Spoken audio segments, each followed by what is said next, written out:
સુરતના ward number 30 માં ગેરકાયદેસર મંદિર ઉપર બુલડોઝર ફરી વળ્યું। સ્નેહ મિલન સોસાયટીના કોમન પ્લોટમાં રહીશોએ બનાવ્યું હતું રામ મંદિર। કોમન પ્લોટમાં ગેરકાયદેસર રામ મંદિરને સુરત મનપાએ તોડી પાડ્યું। ચુસ્ત પોલીસ બંદોબસ્ત વચ્ચે મંદિરના બાંધકામને તોડી પાડવામાં આવ્યું। મહાપાલિકાએ મંદિર તોડી પાડતા સ્થાનિકોની અંદર નારાજગી જોવા મળી। અમે 30-40 વર્ષથી અમે રહીએ છીએ સોસાયટીમાં અને અમારી આ સોસાયટીનો કોમન પ્લોટ હતો। એમાં એક નાનકડું મંદિર કર્યું। લોકો આવીને બેસે, અહીંયા ગમે તેવા આપણી મા બેન છે, ચાલો મંદિર હશે તો લોકોને સંસ્કાર આવે, કોઈ મા બેનની છેડતી નહીં કરશે, એટલા માટે અમે મંદિર અહીંયા બનાવેલું નાનું।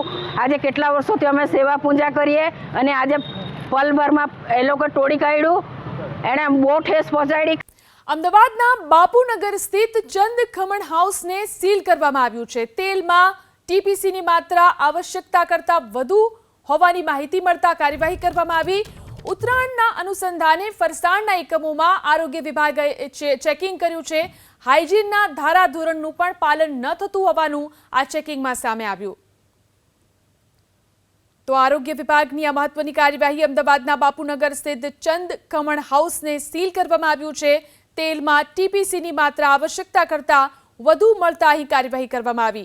ઉત્તરાયણના અનુસંધાને ફરસાણના એકમોમાં આરોગ્ય વિભાગે ચેકિંગ હાથ ધર્યું છે।